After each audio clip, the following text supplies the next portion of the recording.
राष्ट्रवादीचे योगेश औटी आणि कुंदा वझरकरांच्या प्रचार कार्यालयाचे उद्घाटन. सुधाकर घारेंनी घेतली बाजारपेठेत व्यापाऱ्यांची भेट.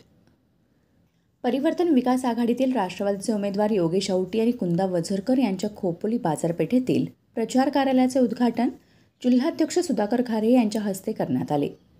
यावेळी बाजारपेठेतील दुकानात जाऊन व्यापाऱ्यांच्या गाठीभेटी घेऊन नगराध्यक्षपदाचे उमेदवार डॉक्टर सुनील पाटील आणि आघाडीतील उमेदवारांना बहुमताने विजयी करण्याचे विनम्र आवाहन घारे यांनी केले आहे.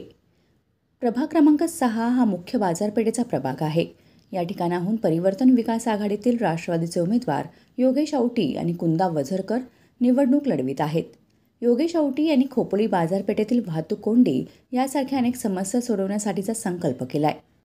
प्रचारात मतदारांचा प्रचंड प्रतिसाद त्यांना मिळत आहे. मतदारांच्या समस्या समजावून घेण्यासाठी मुख्य बाजारपेठेत प्रचार कार्यालय स्थापन केले आहे. या प्रचार कार्यालयाच्या उद्घाटन प्रसंगी राष्ट्रवादीचे तालुकाध्यक्ष संतोष बैलमारे, शहराध्यक्ष मनीष यादव, राकेश दबके यांच्यासह प्रभाग क्रमांक 6 मधील सर्व पदाधिकारी उपस्थित होते. प्रचार कार्यालयाच्या उद्घाटन प्रसंगी प्रचंड गर्दी पाहता दोनही उमेदवारांचा विजय निश्चित असल्याचा विश्वास यावेळी सुधाकर घारे यांनी व्यक्त केला आहे. प्रभागामध्ये आज प्रभाग बूथच्या ऑफिसचं ओपनिंग झालं आणि ते ओपनिंग झालं जसं मी जाहीर करतो.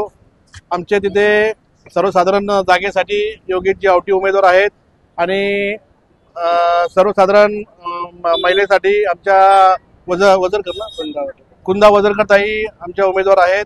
आणि मला ऑफिसच्या ओपनिंगला अशी उत्स्फूर्त गर्दी बघून मला एक मनापासून आनंद होतोय आणि मला एक शाश्वती सुद्धा आहे.